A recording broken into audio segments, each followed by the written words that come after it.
Este es el podcast de las crisis invisibles de Médicos del Mundo Navarra.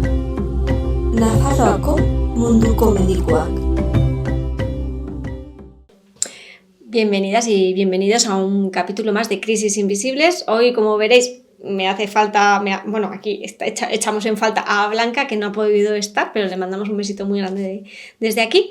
Y en esta ocasión vamos a viajar a El Salvador, el país más pequeño de Centroamérica.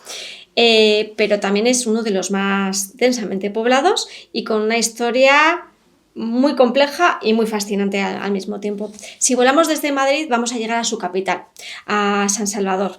Esta capital es una ciudad vibrante ubicada entre montañas y volcanes que reúne en torno a 600.000 personas, pero que con el área metropolitana llega hasta los 2 millones de personas. O sea, nos podemos imaginar que es una urbe bastante grande. Y nada más aterrizar nos va a recibir un clima tropical, cálido, con temperaturas que oscilan entre los 25 y los 32 grados durante todo el año. Así que si estás preparando la maleta, no olvides ropa fresca, gafas de sol y protector solar siempre. Especialmente si planeas recorrer su costa pacífica, que es desde donde viene más o menos nuestra invitada. El Salvador limita al oeste con Guatemala, al norte y al este con Honduras y al sur con el Océano Pacífico. Y a pesar de su reducido tamaño, alberga una diversidad de paisajes que van desde las playas de arena negra y manglares hasta pueblos enclavados en las montañas rodeados de cafetales. Una vez allí, igual lo que más llama la atención es la calidez de su gente, su fuerte sentido de comunidad y una resiliencia forjada por décadas de lucha. El idioma oficial es el español, pero en algunas religiones aún se conserva el náhuatl, una lengua indígena que resiste al olvido, hablado por descendientes del pueblo pipil. Esto, luego nos confirma si lo estoy diciendo bien.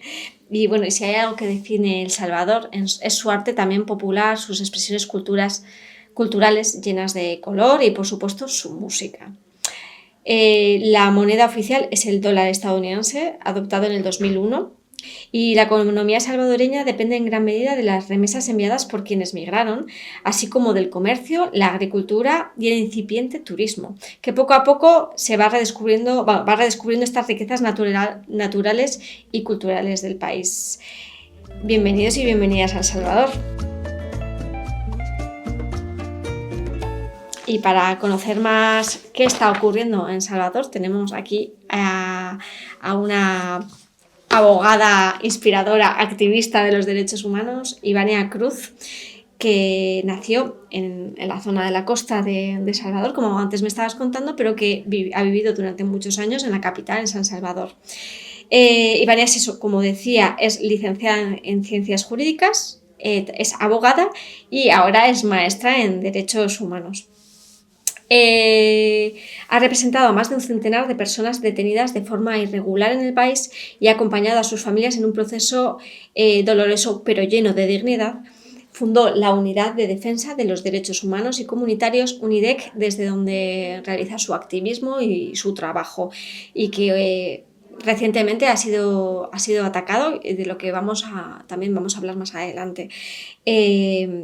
Pero bueno, esta organización por los derechos humanos, junto con otras organizaciones, ha sufrido amenazas diarias, persecución policial, vigilancia constante, y también de todo esto vamos a hablar hoy aquí.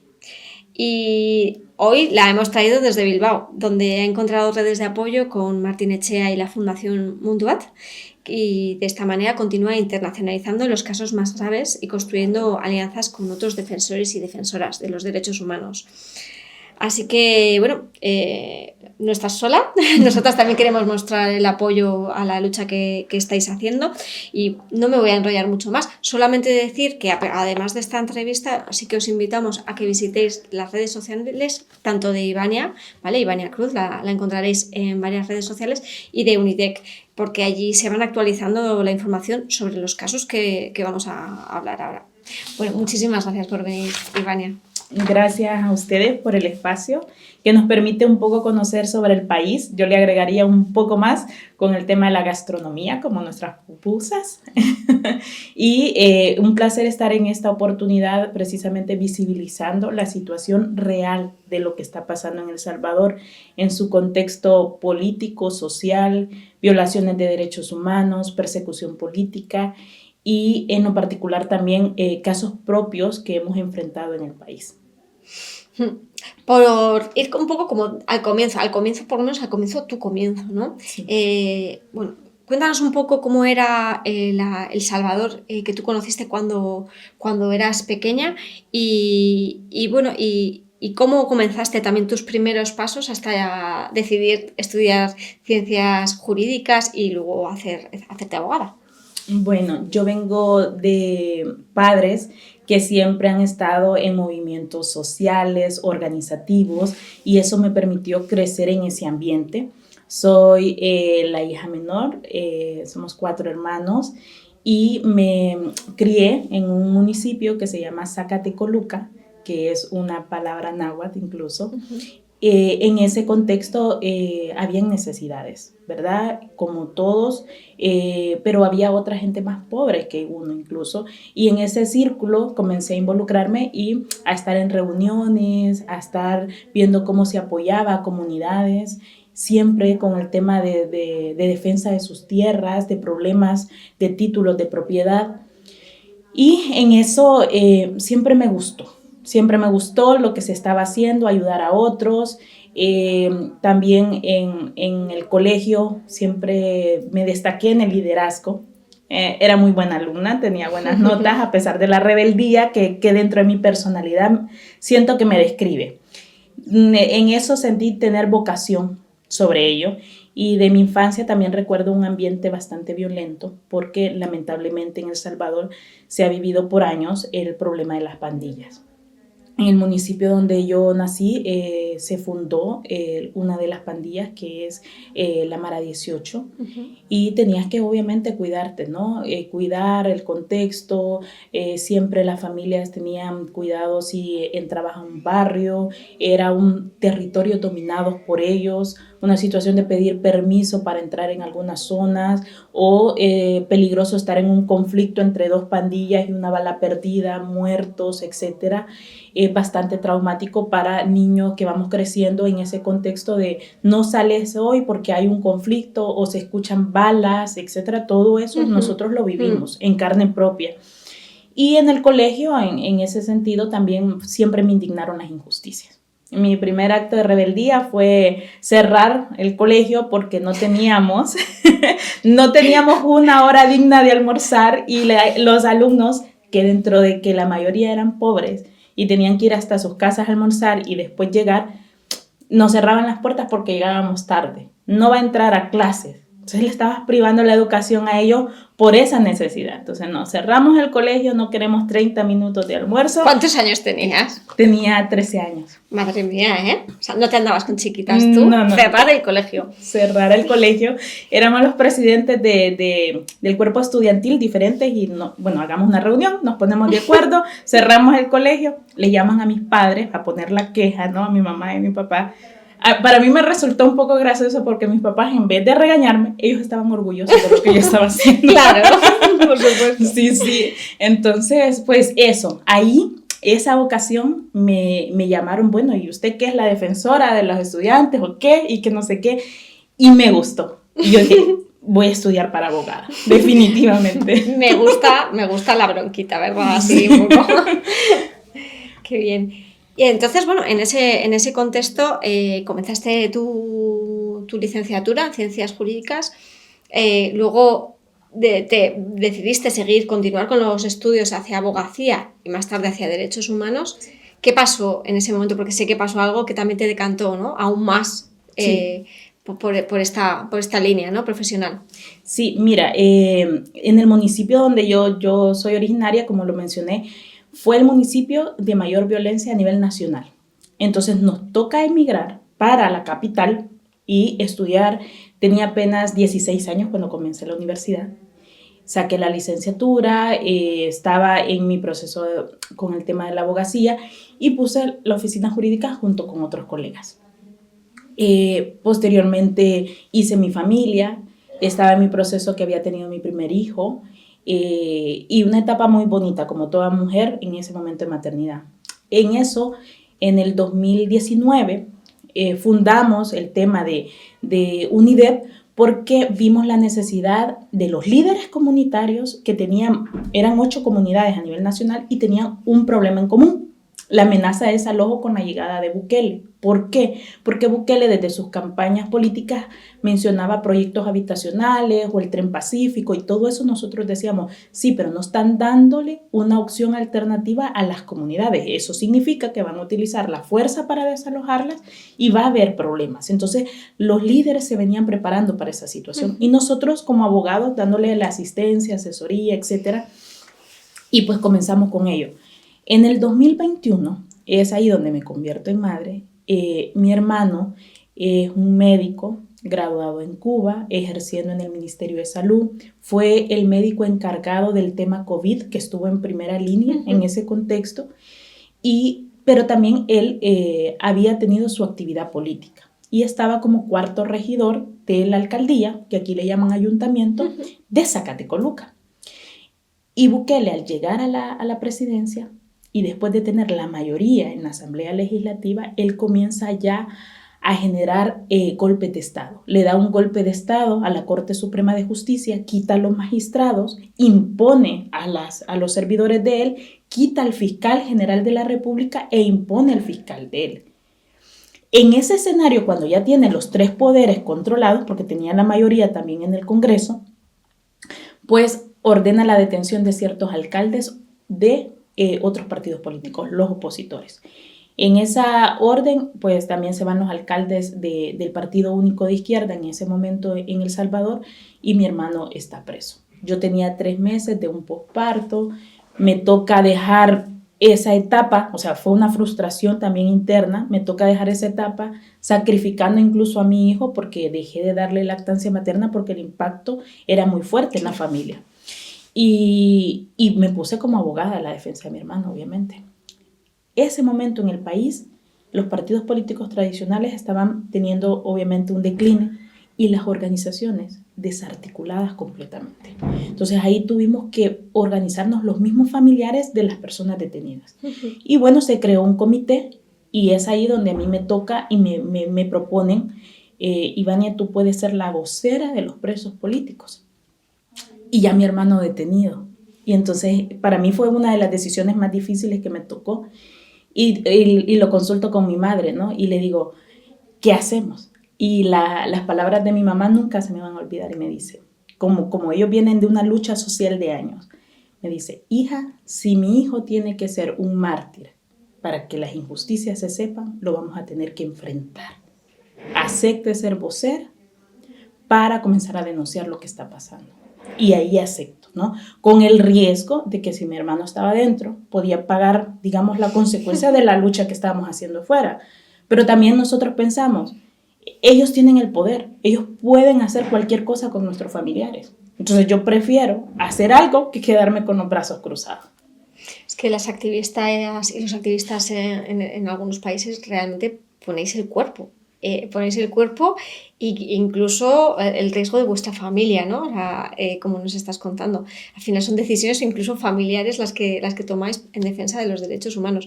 Desde la defensa de tu hermano, entiendo que no sé si ya de esa preparación previa que estabais hablando, en la que se estaban preparando las entidades, ¿no?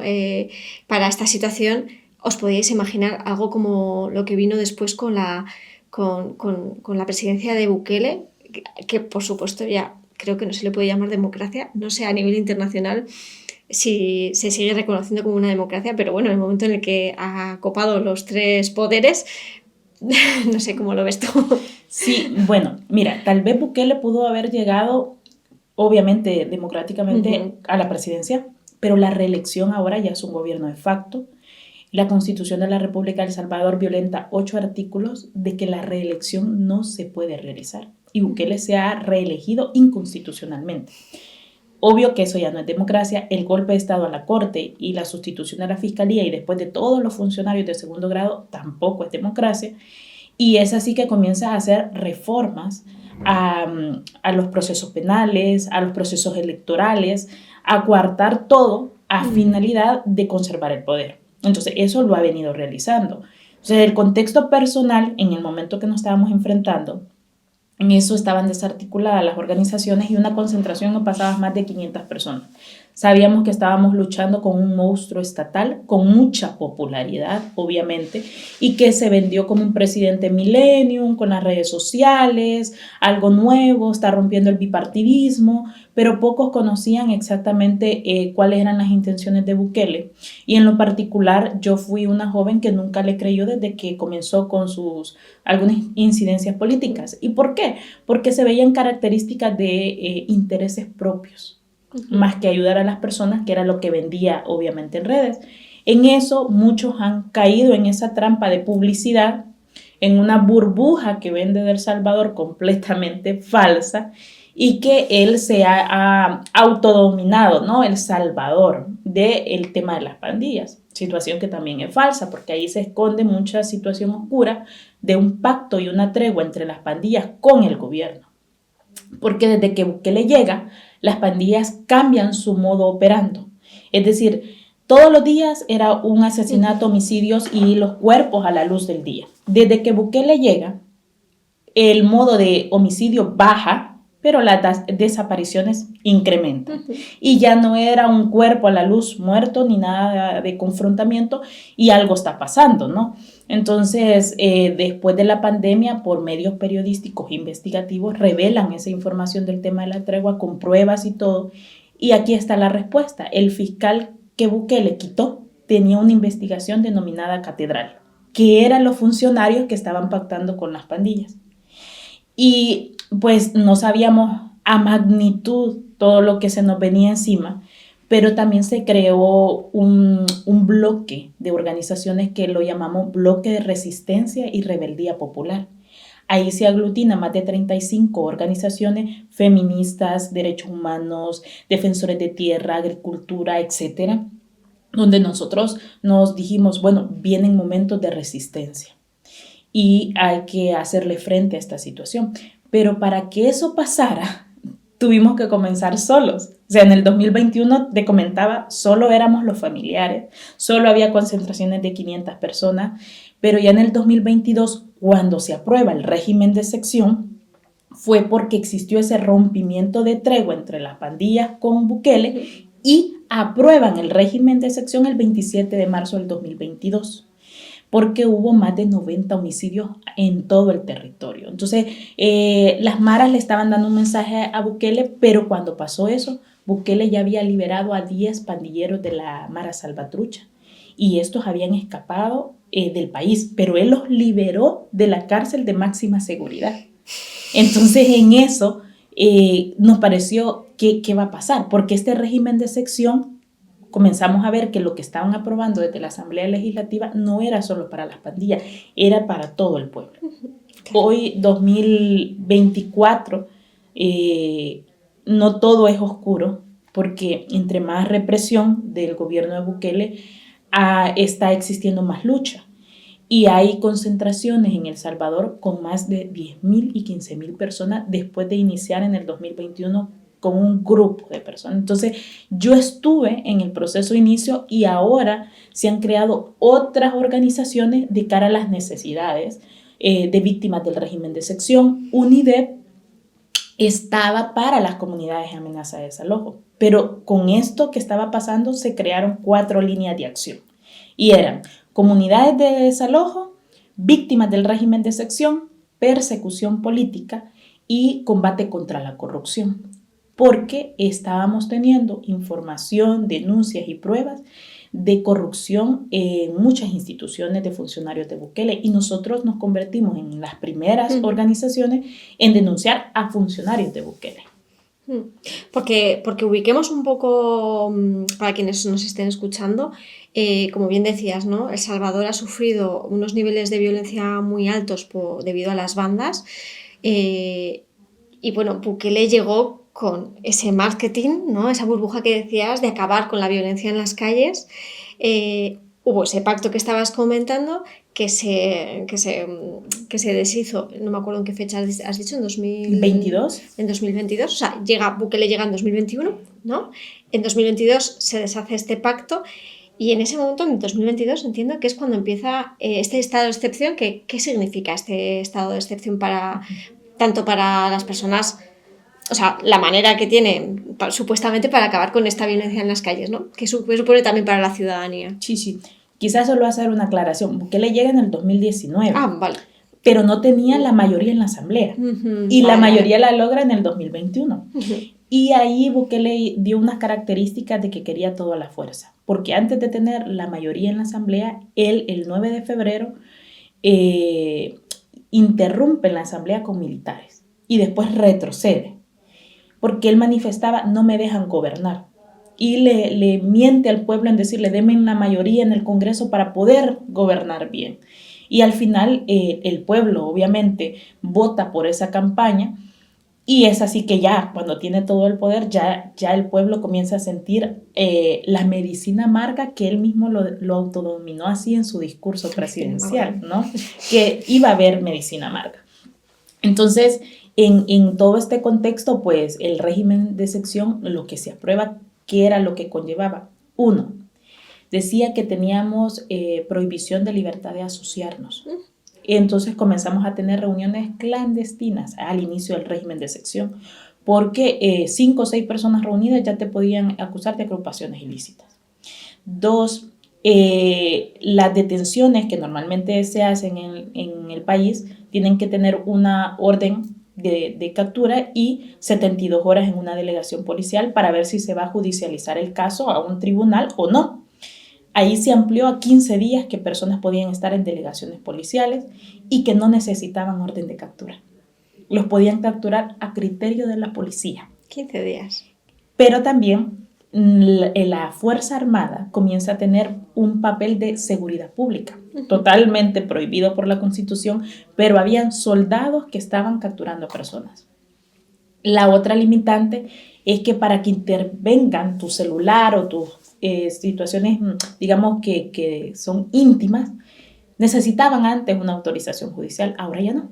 Ahora, cualquier soldado, cualquier policía te puede quitar el celular y revisarte todo sin ninguna orden. Y por último, el tema de las reformas penales que se venían. Para una persona estar en prisión preventiva mientras te investigan era máximo 2 años.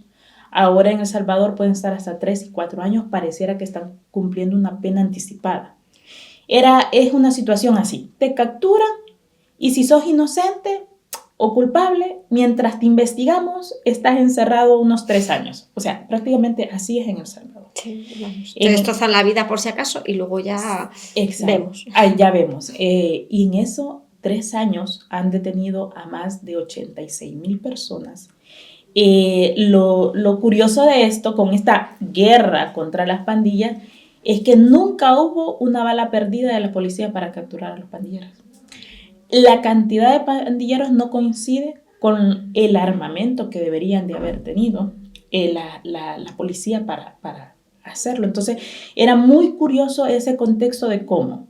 Y se crea, obviamente, lo que todo mundo conoce es el CECOD. Pero el CECOD es un espacio, parte de la tregua de las pandillas, porque los pandilleros que ven ustedes todos tatuados y todo eso son los pandilleros antiguos, porque del 2000 para allá el modo operando de los pandilleros era más discreto, no usaban tatuajes visibles para delinquir.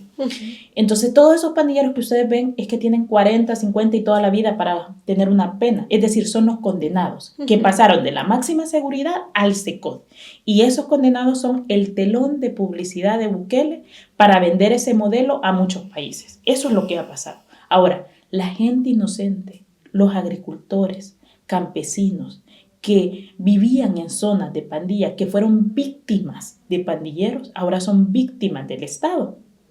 ¿Y todas esas personas dónde están? Están en los otros 8 centros penales que hay en El Salvador.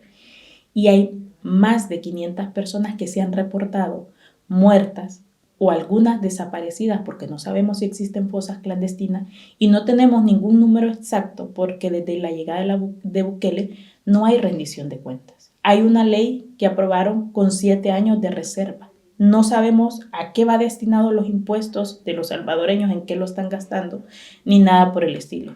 Al final, el tema periodístico y el tema de organizaciones defensoras de derechos humanos, prácticamente nosotros estamos haciendo la lucha para que se revele tanta información que es lo que el mundo debería de descubrir.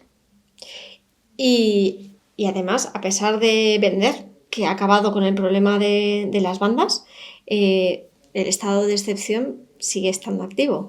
Y vosotros como entidad de defensa de los derechos humanos estáis pagándolo de primera mano, porque hace unos meses vuestra entidad fue...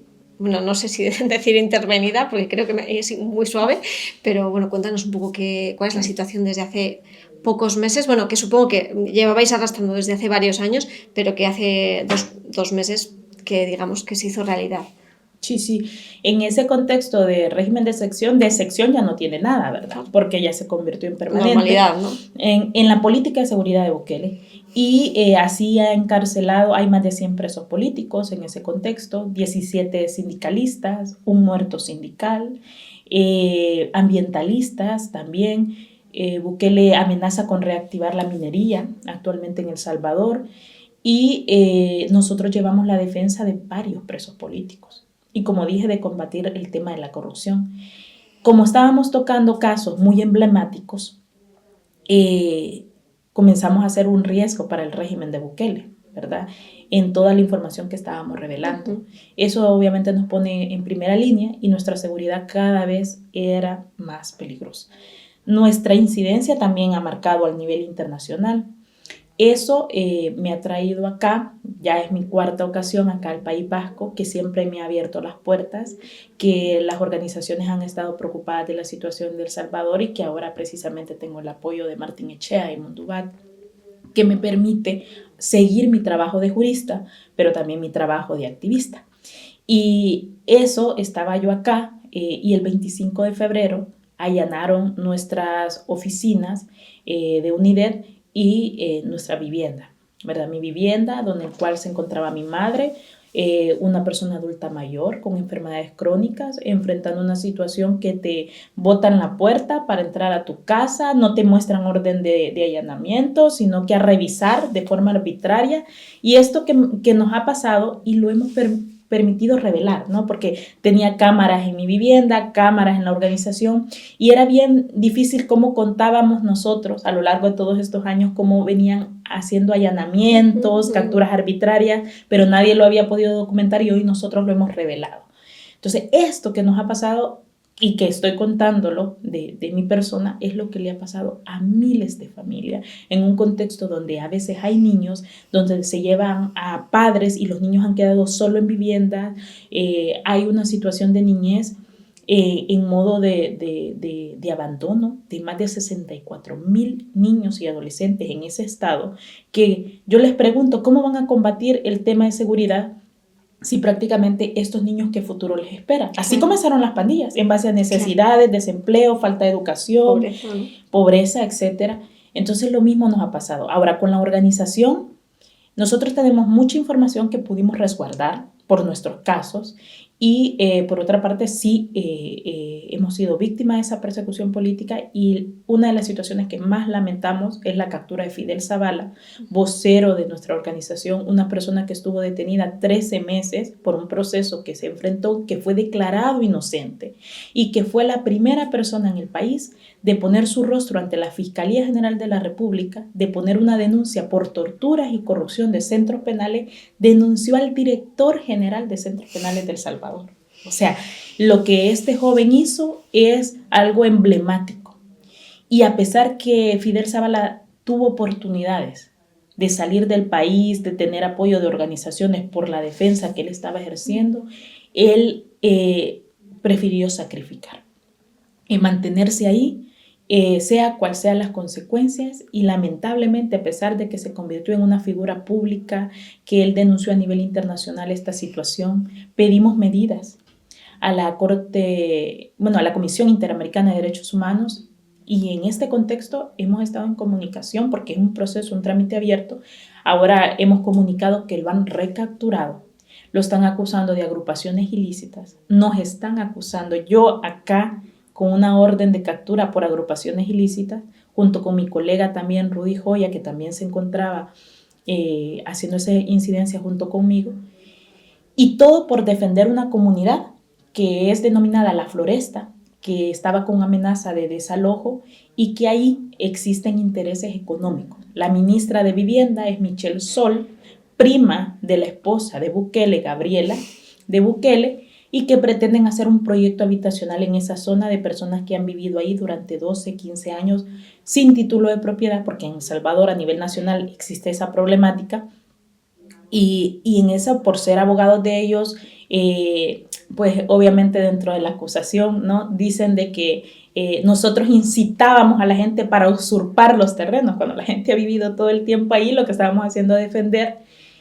Pero mira, son consecuencias que, como tú dices, hemos puesto nuestro rostro, nuestro cuerpo para seguir denunciando, y quienes nacimos para esta vocación sabemos que hay sacrificios personales en medio de esta situación, que nos toca ser fuertes, resistir en estos momentos, y pues que lo que sí nosotros esperamos que esta lucha valga la pena, que el mundo tiene que conocer lo que está pasando y que esto del Salvador no es un problema del Salvador. Bukele ya lo ha demostrado, tiene una gran alianza con Donald Trump. Ahorita en Estados Unidos están criminalizando a los inmigrantes. Ser inmigrante o no tener documentos no es delito.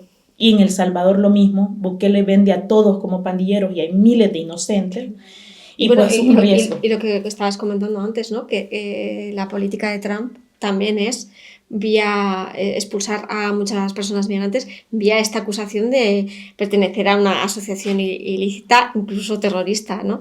Entonces, claro, esto no es un problema localizado en El Salvador, sino que podemos ver como, bueno, pues unas políticas bastante alineadas entre varios países, ¿no? Entre ellos Estados Unidos y Argentina.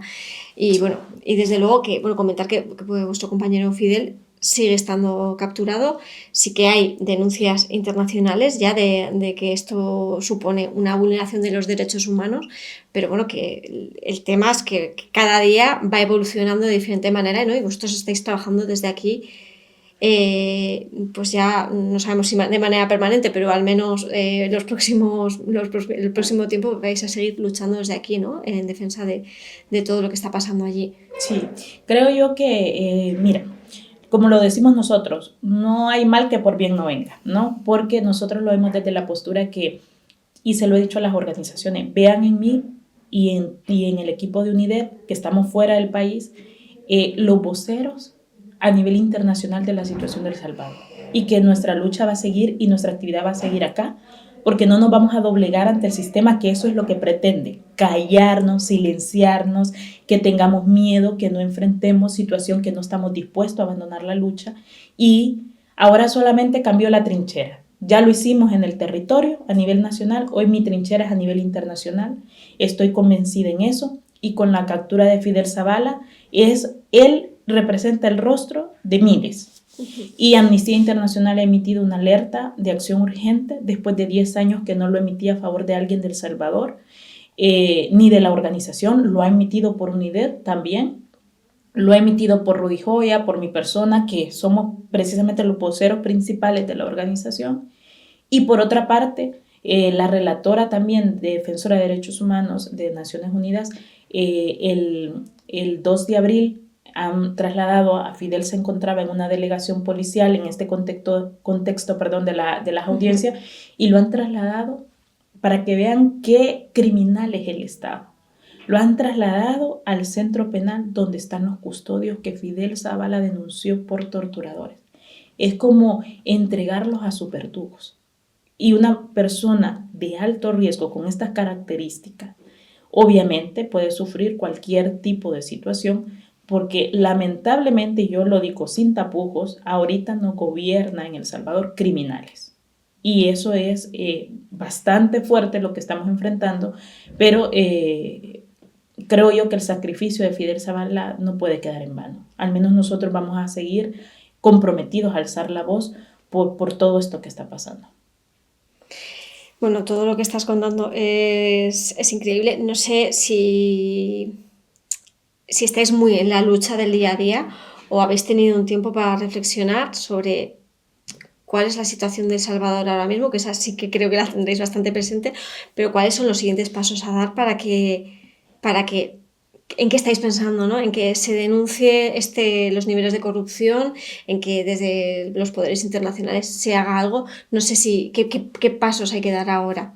Sí, quizás es bien importante decir que, porque muchos pueden creer eso, en El Salvador no se está viviendo ningún desarrollo como normalmente se vende en la narrativa de Bukele, en el sentido que este año van a haber 11,000 despidos por el presupuesto que él lanzó. Uh-huh. Y hay recortes en la zona sanitaria, en la zona de salud y recortes en educación. Hay más de 100 escuelas cerradas al inicio de año, clínicas comunales también, y el sistema de salud está precario.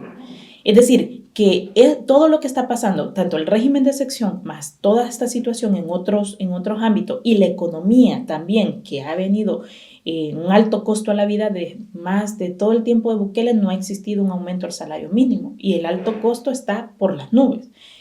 Todo esto la gente y la población lo está comenzando a sentir, o sea, es una convulsión social que se está provocando en El Salvador y que nosotros esperamos que hemos seguido haciendo la lucha de forma pacífica. Ahora, ¿qué sigue? Mira, tenemos ejemplos como Honduras. Honduras vivió 10 años de dictadura. Nosotros en El Salvador llevamos 6 años con Bukele ahorita. Vamos a seguir denunciando. Estamos en una etapa de resistencia. En El Salvador se vivió un conflicto armado por 12 años y de algo tenemos experiencia de resistir y de tener una lucha organizativa bastante fuerte y la vamos a seguir manteniendo, pero tenemos que seguir creando red de apoyos, tanto a nivel nacional como a nivel internacional, con diferentes organizaciones, visibilizando la situación. Ya tocar estos organismos internacionales después de tanto tiempo en El Salvador ya es bastante. Uh-huh.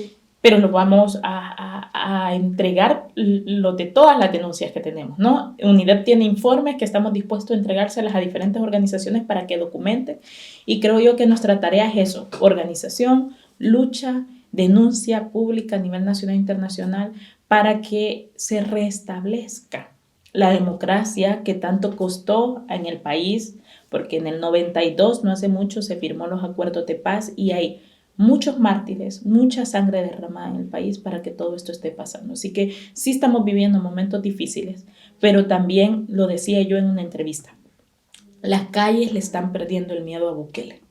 Y eso es lo que ellos más temen, que a pesar de todos esos ataques y esos golpes, que no está haciendo efecto el miedo que pretenden generar. Y eso creo yo que es una lucha que debemos de todos ser solidarios entre los pueblos. Uh-huh. Pues eso.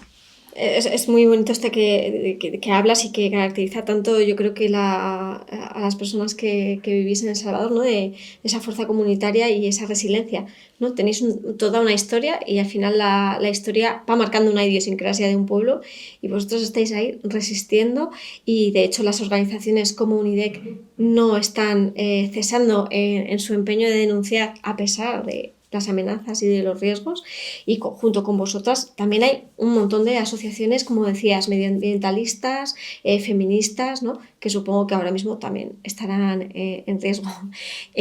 Bueno, no sé si en todo esto, bueno, en todo este contexto como comunitario, ¿qué es lo que destacarías, ¿no? ¿Qué se está haciendo, qué se está trabajando bien y cómo se está llegando a la calle, ¿no? A la defensa de la ciudadanía? Sí, yo creo que a pesar de la persecución política y el régimen de excepción, la gente sigue saliendo. Y esa valentía pues nos inspira también a nosotros a seguir y a no dejar solos. ¿Qué sigue? Pues yo lo que considero es que va a haber un momento que la popularidad de Bukele va a caer. Y que ojo con eso, que popularidad no es sinónimo de bueno, porque ¿cómo es posible que todo esto pase? Y me lo han hecho muchas preguntas de eso, y Bukele tiene una gran popularidad, y entonces yo les digo, pero Hitler era popular y no es sinónimo de bueno, y puedo comparar por igual a Bukele, no es sinónimo de bueno. Entonces, pero va a haber un momento que esto se le va a salir de las manos al gobierno y que a nivel territorial en el país ya está despertando la gente y a nivel de la diáspora o de los hermanos que están en el exterior también ya está teniendo ese efecto, ¿no? Porque en Estados Unidos muchos inmigrantes están allá, pero con el DUI, que es el documento de identidad de El Salvador, o el pasaporte, votaron por Bukele y ahorita están arrepentidos de ello. Entonces es muy difícil quitar a Bukele de un día para otro con tener el poder. No estoy diciendo que no, pero tampoco es imposible. Y creo que esto que estamos viviendo en El Salvador, las historias se repiten. Lastimosamente, el pueblo que no conoce su historia está condenado a repetirlo. Y eso estamos viviendo nosotros, que a pesar que tuvimos una dictadura militar, el poder nunca es bueno completo en ese sentido, pero que o son para fines de intereses económicos, con características fascistas, y que esto a quienes reprimen es al pueblo. No es por algo social a favor del pueblo, que es muy diferente, ¿no? Si eso pasara de esa manera. Entonces, creo yo que en algún momento todo esto va a tener que acabar y lo hemos visto a lo largo de la historia como algunos, tal vez en el momento no se hace justicia, pero después sí le llega la justicia. Lo hemos visto en muchos expresidentes que al ya no tener el poder, recae obviamente el peso, comienzan los juicios en la Corte Penal Internacional, etcétera, etcétera. Entonces, de alguna manera, esto va a tener que terminar en algún momento. Y esperamos nosotros estar en ese escenario para también luchar después para restablecer en el país la democracia, que tan difícil es construirla y tan fácil es que la derriben como gente de este tipo, ¿no? Porque Bukele siempre ha sido un oportunista que ha utilizado diferentes partidos políticos para llegar al poder y que muchos se han equivocado al pensar que es progresista, ¿no? No, él ha tenido alianzas con diferentes sectores, pero ha sido donde le pueden dar. Y ahorita estamos viendo que está alquilando las cárceles de El Salvador, siendo un tipo Guantánamo, el SECOT, y que esto es un negocio de $6 millones para tener a inmigrantes. O sea, es ahí donde ya está calificando y creo yo que a algunos ya se les quitó la máscara de lo que realmente es Bukele. Sí, creo que es muy importante esto que estás mencionando, ¿no? Porque la imagen que se ha vendido de Bukele a nivel internacional es, bueno, como de mano dura, pero salvando al país de las bandas, ¿no? Y bueno, hay que ver las vulneraciones de derechos que hay detrás de todo esto y que realmente, además, como decías, no está salvando de la violencia en las calles a El Salvador, ni siquiera tampoco de la desigualdad, ni de la pobreza, ni de nada, básicamente. Bueno, y también un poco pues traer a colación, ¿no? De esto es algo que se está replicando a nivel mundial, ¿no? Este tipo de gobiernos que con un marketing concreto, ¿no? Están vendiendo esta imagen de salvadores y luego cuando aterrizan es cuando realmente se le ven las intenciones. No queremos hacer comparaciones con Hitler, pero bueno, podríamos hacerlas. Sí, claro que sí, porque Hitler tenía campos de concentración. Bukele no tiene cárceles, la gente está secuestrada, tiene campos de concentración de tortura.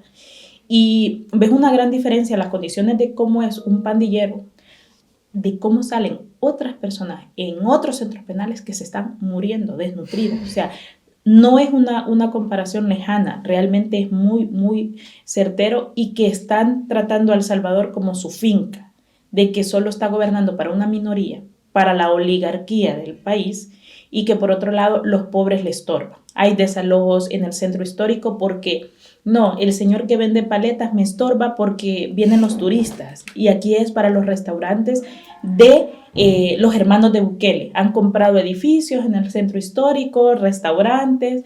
Bukele ha comprado un terreno en la playa de zona reservada por $1 millón, pero por otra parte está desalojando a la gente costera que vende, ¿no? De forma humilde. Entonces comienza a haber esta situación que de alguna manera obviamente la gente no lo va a tolerar por mucho tiempo.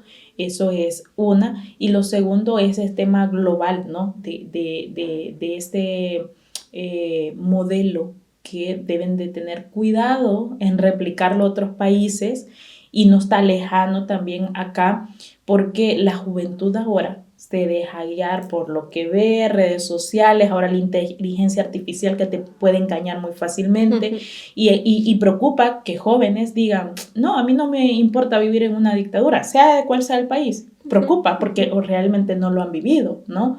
Y cada historia tiene, obviamente, los que vivieron una dictadura no la quieren repetir, pero aquellos de nuevas generaciones, y se lo dice a una mujer joven que no quiero ver violencia en mi país, no quiero ver esa dictadura que se consolide, no quiero ver mártires. Y lo mismo puedo hacer de decírselos en otros países. Ojo con estar queriendo tener un Bukele en otros países porque no representa lo mejor para ningún pueblo. No queremos ningún Bukele, ¿verdad? Bueno, Ivania, muchísimas gracias por todo esto que nos estás contando. Ojalá poder disfrutarte en más espacios y muchísimas gracias por la valentía que denotas en esta defensa de los derechos humanos. Desde luego que nosotras desde Médicos del Mundo Navarra agradecemos el placer de poder escucharte. Muchas gracias por permitirme esto y permitir que se replique. Una labor también bastante excepcional lo que ustedes hacen. Muchas gracias. Y bueno, os esperamos en el siguiente episodio de este podcast en el que intentamos, pues eso, visibilizar estas crisis humanitarias que de las que no se habla tanto y de las que igual a veces pues desconocemos igual las profundidades, ¿no?, de lo que pasa por detrás. Así que muchas gracias.